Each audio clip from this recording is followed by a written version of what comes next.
उस रात शहर से आए लड़कों ने वो गलती कर दी जो आगे जाकर पूरे गांव को महंगी पड़ने वाली थी। रात के 12 बजे उस मनहूस पीपल के पेड़ के नीचे आनंद ने उस मटके का कपड़ा हटाकर उसे खोल दिया। जैसे ही कपड़ा हटा, उसमें से काले धुएं जैसा कुछ निकला। आनंद का दिल दहल गया और वो जल्दी से दूर खड़े अपने दो दोस्तों के पास गया। हमें ये नहीं करना चाहिए था। मुझे लगा उसमें कुछ कैद था। हमने उसे आजाद कर दिया। क्यों? क्या हुआ? डर गया क्या? तू तो फट्टू है। सच में तू इतनी सी बात पे डर गया? फट्टू कहेगा।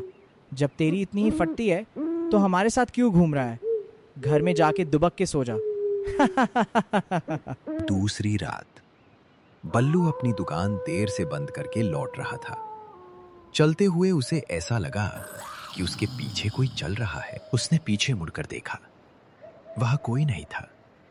उसने कहा, कौन है? और फिर से चलने लगा। आवाज फिर से आई, इस बार एकदम साफ और करीब। बल्लू ने जैसे ही पीछे देखा, उसने हवा में उड़ते किसी साए को देखा, जिसे देखते ही वो डर के मारे वही बेहोश हो गया। तीसरी रात गांव का एक किसान हरिया रात को अपने खेत से पानी देकर लौट रहा था। चलते हुए उसे किसी की फुसफुसाने की आवाज आई। वो रुक गया, इधर उधर देखा और डरते हुए बोला, कौन है? इस बार आवाज सीधे उसके कान में आई, तुम सब के सब मरोगे। हरिया डर के मारे चिल्लाने लगा और जान बचाकर भागा। अगली सुबह गांव वाले उसे उसके घर के पास खड़ा पाते हैं। उसकी आंखें खुली थी, लेकिन वो किसी को पहचान नहीं रहा था। वो पागल हो चुका था। वो बस एक ही बात बार बार बोल रहा था, सब मारे जाएंगे, वो सबको मार देगी। इसको देख के वही खड़े खड़े गांव के 3 बहादुर लोग, भीमसेन, सूर्या और सुनील, तीनों मिलकर रात को गांव की रखवाली करने का निर्णय करते हैं। रात को तीनों गांव के चौराहे पर इकट्ठा होते हैं। अलाव जलाया जाता है। तीनों आग सेक रहे होते हैं। तभी भीमसेन कहता है, हम 3 लोग हैं, 3 दिशाओं में जाकर बार बार देखेंगे और वापस यही आकर मिलेंगे। पूरी रात में 3 बार ऐसे ही गांव का चक्कर लगाएंगे। तीनों इस बात पर सहमत हो जाते हैं और फिर तीनों 3 अलग अलग दिशाओं में निकल जाते हैं। सबसे पहले सूर्य आगे बढ़ता है। तभी उसके सामने से एक काला साया तेजी से निकलकर चला जाता है। सूर्य रुककर पूछता है, कौन है बे? लेकिन उसे कुछ दिखाई नहीं देता। तभी उसके पीछे से फिर से एक काला साया तेजी से निकलकर चला जाता है। सूर्य बहुत डर जाता है। वो सोचता है, गांव के लिए मैं अपनी जान जोखिम में नहीं डालूंगा। और वो डर के मारे भागकर सीधे अपने घर चला जाता है। इधर भीमसेन को एक डरावनी औरत दिखाई देती है। वो उसके पीछे पीछे चलने लगता है। वो औरत उसे सीधे उसी पीपल के पेड़ के सामने ले जाती है। उधर सुनील अपना चक्कर पूरा करके चौराहे पर वापस आता है। वहां उसे कोई नहीं मिलता। वो आवाज लगाता है, सूर्या भाई कहाँ हो? भीमसेन भाई आप कहाँ रह गए? तभी उसे भीमसेन की आवाज सुनाई देती है, बचाओ बचाओ। आवाज उसी पीपल के पेड़ की तरफ से आ रही होती है। सुनील उस दिशा में भागता है। तभी उसे भीमसेन की जोरदार चीख सुनाई देती है। जब सुनील पीपल के पेड़ के सामने पहुंचता है तो वो देखता है भीमसेन की लाश पीपल के पेड़ से लटकी हुई होती है। ये देखते ही सुनील वही बेहोश हो जाता है। सुबह गांव वाले ये नजारा देखते हैं और तभी उनमें से एक बुजुर्ग भुगु काका पीपल के नीचे रखे मटके को देखते हैं। मटका खुला हुआ होता है। उनका चेहरा ये देखते ही सफेद पड़ जाता है। वो धीमी आवाज में बोलते हैं, ये मटका किसने खोला? सभी गांव वाले चौंक जाते हैं। भुगु काका ने आगे बताया, अनर्थ हो गया सालों पहले। जिसे बंद किया था वो अब आजाद हो गई। इस गांव ने एक औरत के साथ बहुत बड़ा पाप किया था। इसी पीपल के नीचे उसे जिंदा जला दिया गया था। वो औरत तो मर गई थी, लेकिन उसका बदला जिंदा रह गया था। तब एक तांत्रिक को बुलाया गया। उस औरत की आत्मा और उसकी नफरत, उसका बदला इस मटके में बंद किया गया। ये मटका उसके बदले और गांव के पाप को कैद किए हुए था। और अब जब ये मटका खुल गया है तो वो बदला हर इंसान के डर से ताकत ले रहा है।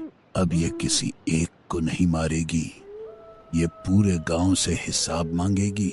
राज सामने आने के बाद पूरा गांव डर और दहशत में डूब गया। सूरज ढलते ही गलियों में सन्नाटा फैल जाता, कुत्तों का भौंकना बंद हो गया था और पीपल का पेड़ रात में अजीब सी सरसराहट करने लगा था। एक रात गांव की एक औरत घड़े में पानी भरने कुएं की तरफ निकली। चांद आधा छुपा हुआ था। कुएं के पास पहुंचते ही उसे लगा जैसे कोई उसके पीछे खड़ा है। उसने पलटकर देखा, वहां कोई नहीं था। लेकिन तभी उसके कान के पास धीमी फुसफुसाहट आई। मत पलटना। उसके हाथ से घड़ा गिर गया। आवाज आई, फिर सब शांत हो गया। अगर इस जगह तुम होते तो क्या अकेले बाहर निकलते? नीचे कमेंट में बताना और चैनल को सब्सक्राइब जरूर करें। सुबह गांव वालों ने कुएं के पास टूटा घड़ा देखा। पानी फैला हुआ था, लेकिन औरत वहां नहीं थी। न खून, न पैरों के निशान।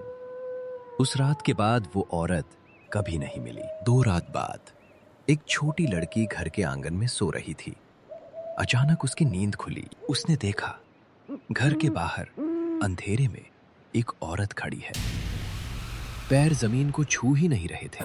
औरत ने धीरे से सिर उठाया। लड़की ने देखा, उसका चेहरा पहचाना हुआ था। वो वही गायब हुई औरत थी। लड़की चीख पड़ी, वो आ गई, वो आ गई। गांव वाले दौड़े, लेकिन बाहर सिर्फ ठंडी हवा थी। लड़की कांप रही थी। उसकी आंखें अब भी उसी जगह टिकी थी। वो बस एक ही बात बोल रही थी, वो मुझे देख रही थी और मुस्कुरा रही थी। उसी रात के बाद गांव का एक आदमी अपने घर में से बाहर नहीं आया। जब सुबह दरवाजा तोड़ा गया तो सब सन्न रह गए। वो आदमी जमीन पर बैठा था, पीठ दीवार से लगी हुई, आंखें खुली थीं और मुंह से काली मिट्टी बाहर निकली हुई थी। लेकिन कमरे में कोई दूसरा नहीं था। उसके कान के पास बस एक शब्द मिट्टी में लिखा था, सबकी बारी आएगी। 3 लगातार घटनाओं के बाद गांव वालों का सब्र टूट चुका था। अब डर घरों के अंदर नहीं, दिलों के अंदर बस चुका था। आखिरकार गांव के कुछ आदमियों ने फैसला किया, अब ये मामला इंसानों के बस का नहीं रहा। पास के कस्बे में रहने वाले एक पुराने पंडित के पास पहुंचे। पंडित की आंखें बहुत कुछ देख चुकी थी। जैसे ही उसने पीपल के पेड़ और मटके का जिक्र सुना, उसके चेहरे का रंग बदल गया। उसने धीरे से पूछा, मटका लाल कपड़े से बंधा हुआ था?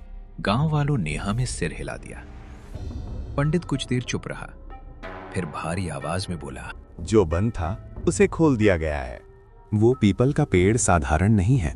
उसके नीचे कई साल पहले कुछ ऐसा किया गया था जिसे मिट्टी में दबाया गया। गांव वालों की सांसें तेज हो गईं।